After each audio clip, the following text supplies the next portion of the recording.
Welcome into the 7th edition of Winnipeg Sports Talk Weekly. I'm your host, Connor Hrabchak. We have a jam-packed week to talk about, and if you're not familiar with the show, I'm going to run through the Bombers, Jets, Goldeyes, and Sea Bears news and games of the week, tell you whether or not they won or lost, anything else that happened within the organization, and then later on in the episode, I'm going to hand out my 3 stars of the week for the Winnipeg summer sports scene. If you haven't already, hit the like, hit the subscribe, and let's start with the Bombers' thrilling win over the Stampeders for their second straight victory. What a game on Friday night inside Princess Auto Stadium as the Bombers improved to 2-4 with their second straight victory. This one a 41-37 win over the Calgary Stampeders. Zach Collaros returned to the lineup after missing last week's game against the Ottawa Redblacks, and he threw his first 2 touchdown passes of the season, as well as he creeped up on 350 passing yards in the win. The Bombers offense looked a lot better last week, really run dominant.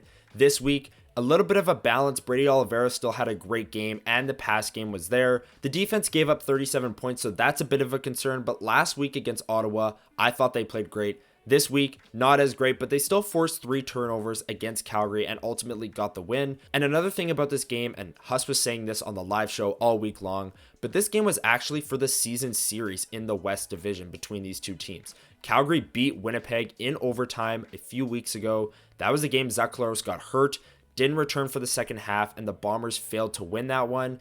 And if Calgary had won this game, they would have moved to 3-4. The Bombers would have moved to 1-5.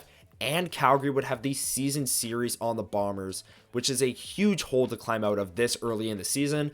But the Bombers won without needing overtime, so they actually clinched the season series over Calgary, as well as tying them in wins. The Bombers 2-4, with the Stamps being 2-3 this early in the season. Again, it's tough to say that a game in week 6 had this much importance, but the Bombers and Stamps are right on the playoff line in the West Division, and the Bombers having the season series tiebreaker over the Stampeders going forward is huge, and they came through in a big way on Friday night, especially the offense that woke up in a big way. The passing game woke up, and there was one receiver in particular that had a massive breakout game, but I'm going to save that chat for the 3 stars of the week because that guy ended up as the first star, a little bit of a spoiler. But regardless, a great summer night, a super hot night inside the stadium, but the Bombers coming away with a 41-37 victory for their second straight win. This sets up a massive game next Friday against the Saskatchewan Roughriders, who are coming off of their first loss of the season. They dropped to 4-1. They've been playing with backup quarterback Shea Patterson for the past couple of weeks as Trevor Harris went down with an injury.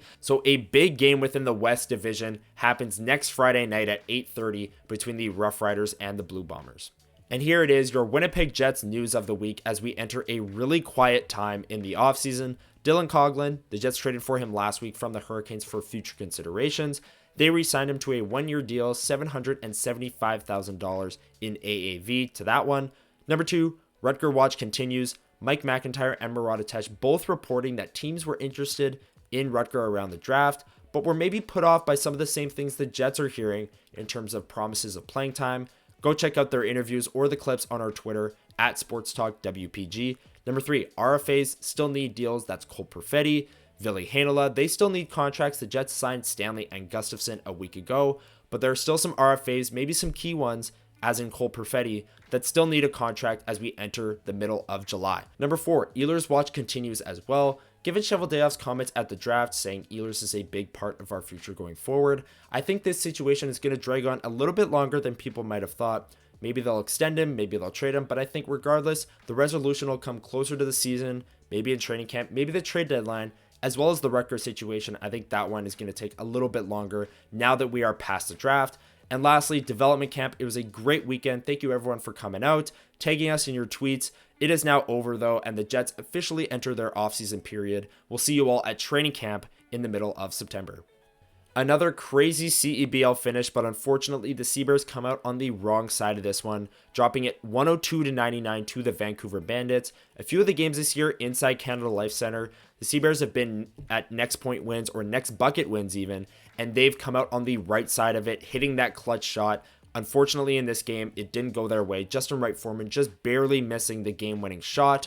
The Vancouver Bandits coming back down and hitting a 3-pointer to end this one. The Sea Bears, after winning 4 straight games after cutting Teddy Allen, the CEBL MVP from a season ago, They won 4 straight. Now they've lost 3 straight games, dropping one to the Alliance, the Saskatchewan Rattlers, and now the Vancouver Bandits. Another great crowd inside Canada Life Centre as 8,800 people filled the lower bowl and suites. But the Sea Bears dropped to 7-8 on the season, and they are now the 4 seed in the Western Conference, right on the playoff line. They've got 5 games left in the season, only 2 of them at home. If you haven't already, head out to a Sea Bears game, cheer them on as they fight for their playoff lives down the stretch.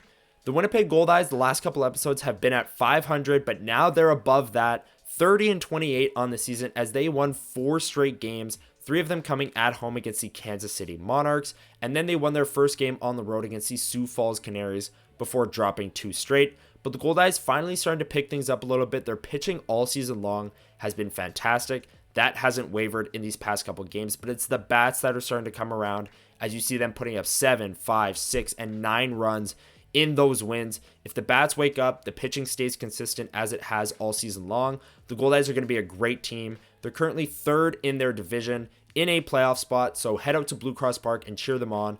Goldeyes.com/tickets if you want to check them out at the ballpark. Now it's time to hand out the 3 Stars of the Week awards, and before we do that, hit the like, the subscribe, and the notification bell so you don't miss videos like this every single Monday morning. We've got a ton of great content coming to the channel in the coming months and heading into the 2024-25 season for the Winnipeg Jets that you're not going to want to miss, so make sure you're hitting that notification bell. But let's get into the 3 Stars of the Week in the Winnipeg summer sports scene.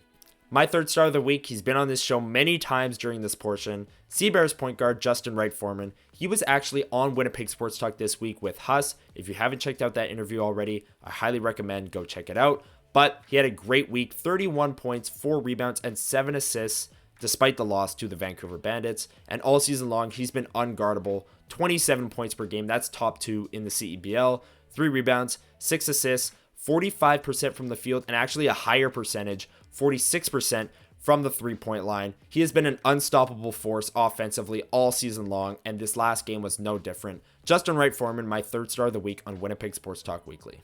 My 2nd star of the week is Goldeyes pitcher Travis Seabrook. He had a great game against the Kansas City Monarchs on Thursday night. 7 innings pitched, 4 hits allowed, 2 runs allowed, 5 strikeouts, and only walked 2 batters. The Goldeyes pitching, I brought it up before. Seabrook, Landon Barassa, Joey Matulovic, Zach Reininger, they've all been fantastic in their starting roles. Seabrook on Thursday night was no different. The bats helped him and he got the win. Travis Seabrook, my 2nd star of the week on WST Weekly.